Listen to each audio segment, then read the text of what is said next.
ఈనాటి మన చర్చకు స్వాగతం. ఒక తలుపు ఎప్పుడూ తెరిచే ఉంది. కాని ఒక మనిషి తన జీవితాంతం బయటే ఎందుకు ఆగిపోయాడు? ఈరోజు మనం సంకోచపు గడప అనే మూలం నుండి తీసుకున్న తలుపు ఎప్పుడూ మూయబడలేదు అనే ఒక చిన్న కథ గురించి మాట్లాడుకోబోతున్నాం. చాలా ఆసక్తికరమైన ప్రశ్న ఇది. అవును, ఈ కథ ద్వారా మనల్ని మనమే బంధించుకునే మానసిక గోడల గురించి కొంచెం లోతుగా చర్చిద్దాం. అసలు ఆ మనిషి ఎందుకు ఆగాడు అదే కదసలు ప్రశ్న. ఆ తలుపు కడ్డుగా ఏముంది? నిజానికక్కడ ఏమీ లేదు. ఏమీ లేదు. ఈ కథ మనకు చెప్పేది అదే. కొన్నిసార్లు మనకు అతిపెద్ద అడ్డంకి మన కళ్లకు కనిపించదు. ఎందుకని? ఎందుకంటే అది మన ఆలోచనలోనే ఉంటుంది. మన సంకోచాలు, మన భయాలు, మన ఎదురుచూపులు ఇవే మనల్ని కట్టిపడేస్తాయన్నమాట. సరే, అయితే ఆ కథలోకి వెళ్దాం. కథ ఒక అన్వేషకుడితో మొదలవుతుంది. అతను శాంతిని, స్పష్టతను ఇచ్చే ఒక పవిత్ర స్థలాన్ని వెతుకుంటూ ఉంటాడు. చాలా సంవత్సరాలు తిరిగాక ఆఖరిక ప్రదేశానికి చేరుకుంటాడు. అతను ముందొక మామూలు తలుపు ఉంటుంది. మామూలు తలుపు? అవును. దానిమీద ఎలాంటి గుర్తులు, అలంకరణలు ఏమీ ఉండము. చాలా నిశ్శబ్దంగా, సాధారణంగా ఉంటుంది. చూడండి, ఇక్కడే అసలు విషయం మొదలవుతుంది. ఆ తలుపు చాలా సాధారణంగా ఉండటమే అసాధారణమైన విషయం. అంటే ఎలా? అతను ఏదో ఒక గొప్ప ప్రవేశద్వారం ఉంటుందని, దానికి అద్భుతమైన అలంకరణలుంటాయని ఊహించుండొచ్చు. కాని అక్కడుంది కేవలం ఒక మామూలు తలుపు. అది ఒక పరీక్ష లాంటిది. అవును. అతను లోపలికి వెళ్ళడు. ఒక గుర్తు కోసం ఎవరో ఒకరు పిలుస్తారని, లేదా ఆ తలుపు దానంతట అదే తెరుచుకుంటుందని ఎదురుచూస్తూ అక్కడే ఉండిపోతాడు. ఇక్కడే నాకొక సందేహం వస్తుంది. అతను అక్కడే వేచి చూస్తుంటే ఇంకొంతమంది ఎలాంటి సంకోచం లేకుండా నేరుగా తలుపుగుండా లోపలికి వెళ్లడం. అవును, వస్తూ పోతూ ఉంటారు. అదే, వాళ్లని చూశాక కూడా ఇతను ఎందుకు ప్రయత్నించలేదు? వారిలో ఉండి అతనులో లేనిదేమిటి? చాలా మంచి ప్రశ్న అడిగారు. వాళ్లల్లో ఉన్నది ధైర్యం కావచ్చు, లేదా బహుశా అమాయకత్వం కావచ్చు. అమాయకత్వమా? అవును, వాళ్ళు అంతగా ఆలోచించలేదేమో. కాని ఈ అన్వేషకుడు అతిగా ఆలోచిస్తున్నాడు. ఇక్కడే మనం ఒక మానసిక అంశాన్ని గమనించాలి. మనిషికి బాధ్యత తీసుకోవడం చాలా కష్టం. బయటనుంచి అనుమతి కోసం చూడటంలో ఒక సౌలభ్యం ఉంది. ఒకవేళ లోపలికి వెళ్ళి విఫలమైతే, నాకు సరైన సంకేతం రాలేదు, అందుకే ఇలా అయ్యింది అని నెపం వేరే దానిమీద వేయొచ్చు కదా? కరెక్ట్. మనల్ని మనం కాపాడుకోవడానికి. అదే, మనల్ని మనం కాపాడుకునే ఒక మానసిక కవచం. ఆ బాధ్యతను తప్పించుకోవడానికే అతను ఒక సంకేతం కోసం చూస్తున్నాడు.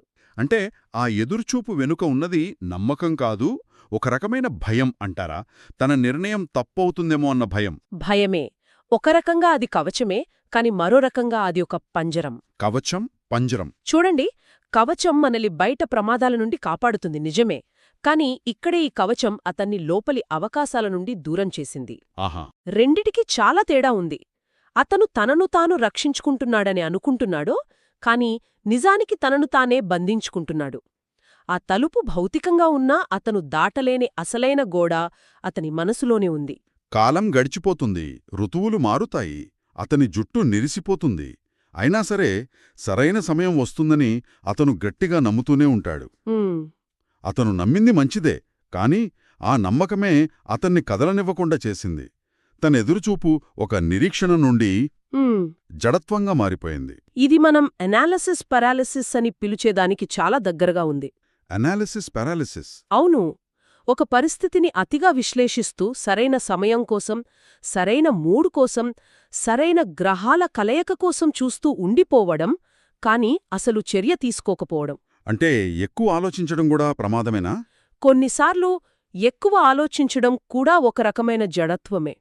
అతను పరిస్థితిని అంచనా వేస్తూనే ఉన్నాడు, ఇతరులను గమనిస్తూనే ఉన్నాడు, కాని ఆ గమనికల నుండి ఏమీ నేర్చుకోలేదు. ఇది మన నిజ జీవితంలో కూడా తరచుగా చూస్తూ ఉంటాం కదా. ఒక కొత్త వ్యాపారం మొదలుపెట్టాలనుకుంటాం, కాని ఆ మార్కెట్ పరిస్థితులు బాగోలేవని ఆగిపోతాం. అవును. ఒక పుస్తకం రాయాలనుకుంటాం, కాని ఇంకా మంచి ఆలోచన రాలేదని వాయిదా వేస్తాం. ఆ తలుపు మన ముందే ఉంటుంది, కాని మనం దాని చుట్టూ తిరుగుతూ సరైన సమయం కోసం చూస్తూ ఉంటాం. ఖచ్చితంగా. అతని ఎదుర్చూపు ఒక తప్పించుకునే మార్గంగా మారింది.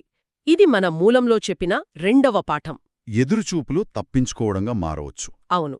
చర్య తీసుకోవడంలో ఎప్పుడూ ఒక అనిశ్చితి ఉంటుంది. ఓడిపోతామనే భయముంటుంది. గెలుస్తామనే గ్యారంటీ ఉండదు. కాని ఎదుర్చూపుల్లో ఎలాంటి ప్రమాదం లేదు. అదొక సేఫ్ జోన్ లాంటిదే. అదే, అదొక నిష్క్రియాత్మక స్థితి. ఆ స్థితిలోనే అతను భద్రతను వెతుక్కున్నాడు. కాని ఆ భద్రతే అతనికి బంధనంగా మారింది. మొదట్లో అది ఒక చిన్న సంకోచం కావచ్చు, కాని ఏళ్ల తరబడి అదే పని చేయడంతో అది అతని స్వభావంలో ఒక భాగంగా, ఒక అలవాటుగా మారిపోయింది. చివరికి ఒకరోజు సాయంత్రం అతను పూర్తిగా అలిసిపోతాడు. నిరాశతో ఎన్నాళ్లు తన ఎదురుచూపులు వృధా అయ్యాయని భావించి వెనుదిరుగుతాడు. ఉమ్, ఆ గమ్యం తనకు కాదేమో అని నిశ్చయించుకుంటాడు. సరిగ్గా ఆ క్షణంలో అతను వెనుదిరిగి తలుపు వైపు చూసినప్పుడు మునుపెన్నడూ గమనించిన ఒక నిజాన్ని చూస్తాడు. ఆ ప్రయత్నాన్ని వదిలేసిన క్షణంలోనే అతనికి అసలు విషయం కనిపిస్తుంది. ఎలా? అతను ఎదురుచూడాలి అనే ప్రయత్నాన్ని ఆపేసినప్పుడు అతని మనసు ఖాళీ అవుతుంది. అప్పుడు అతని కళ్ళు తెరుచుకుంటాయి. అవును, అతను చూసిన నిజమేమిటంటే ఆ తలుపుకు గొళ్ళెం లేదు, దానికి ఎప్పుడూ తాళం వేయలేదు. నిజానికి అది ఎప్పుడూ పూర్తిగా మూసికూడా లేదు. అది కేవలం ఆనించబడి ఉంది. ఒక చిన్న స్పర్శతో అది తెరుచుకునేది. అద్భుతం. ఈ నిజం అతన్ని నివ్వేరపరుస్తుంది.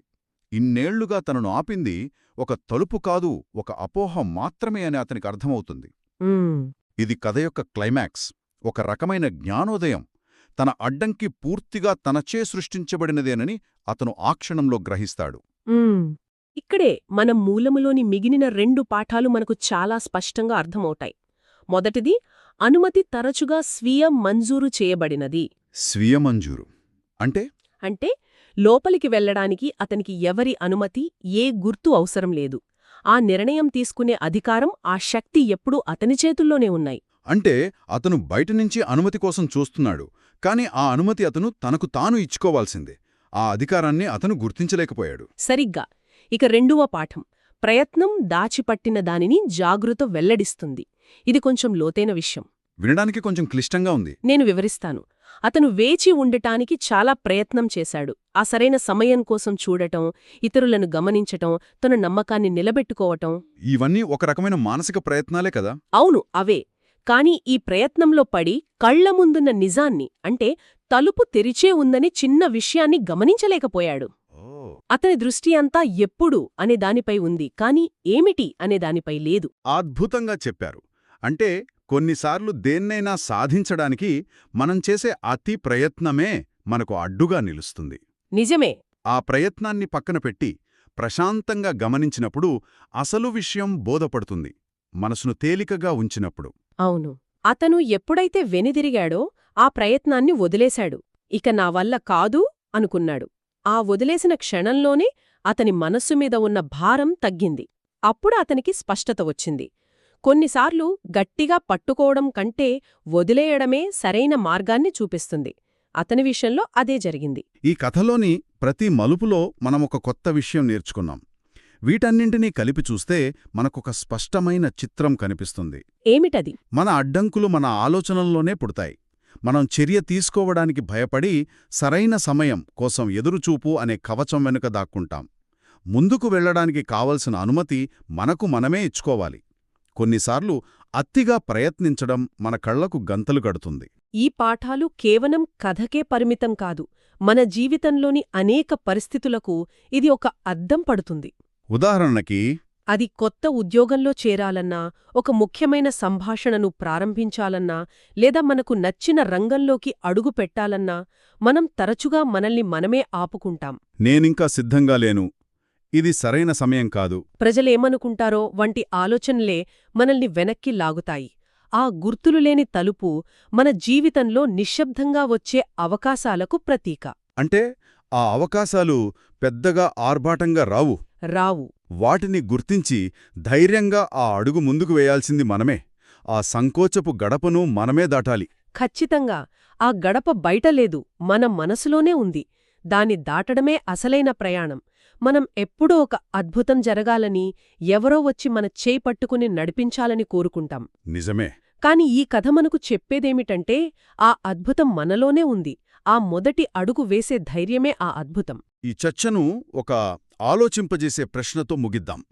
అన్వేషకుడు తలుపు ఎప్పుడూ మూయలేదని గ్రహించినప్పుడు కథ ముగుస్తుంది. అదొక అద్భుతమైన, శక్తివంతమైన ముగింపు. కాని నా మెదడును తొలిచేస్తున్న ప్రశ్న, ఆ తర్వాత ఏం జరిగి ఉంటుంది? ఇది చాలా ముఖ్యమైన ప్రశ్న. ఆ నిజాన్ని తెలుసుకున్న తర్వాత అతను లోపలికి వెళ్ళాడా, లేక వెనుదిరిగి వెళ్ళిపోయాడా? అదే. అతను చివలికి ఆ తలుపుగుండా లోపలికి నడిచాడా, ఇన్నాళ్లు తను కోరుకున్న శాంతిని, స్పష్టతను పొందాడా? లేక లేక ఆ తలుపు ఎప్పుడూ తెరిచే ఉందని గ్రహించడమే అతను ఇన్నేళ్లుగా వెతుకుతున్న అసలైన గమ్యమా? కొన్నిసార్లు సమాధానం కనుక్కోవడం కంటే సరైన ప్రశ్నను అర్థం చేసుకోవడమే ముఖ్యం కావచ్చు. మన మూలంలో చెప్పినట్లుగా కొన్ని ముగింపులు మనం చూడటం ఆపేసినందువల్ల మాత్రమే ఉంటాయి.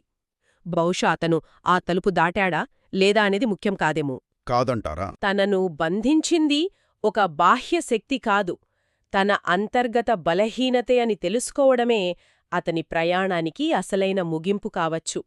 ఆ జ్ఞానోదయమే అతను వెతుకుతున్న ఆ పవిత్ర స్థలం కావచ్చు. ఆ తరువాత అతని ఎక్కడికి వెళ్ళినా, ఏ తలుపు చూసినా దాన్ని ఎలా సమీపించాలో అతనికి తెలిసి ఉంటుంది. అదే అసలైన స్వేచ్ఛ.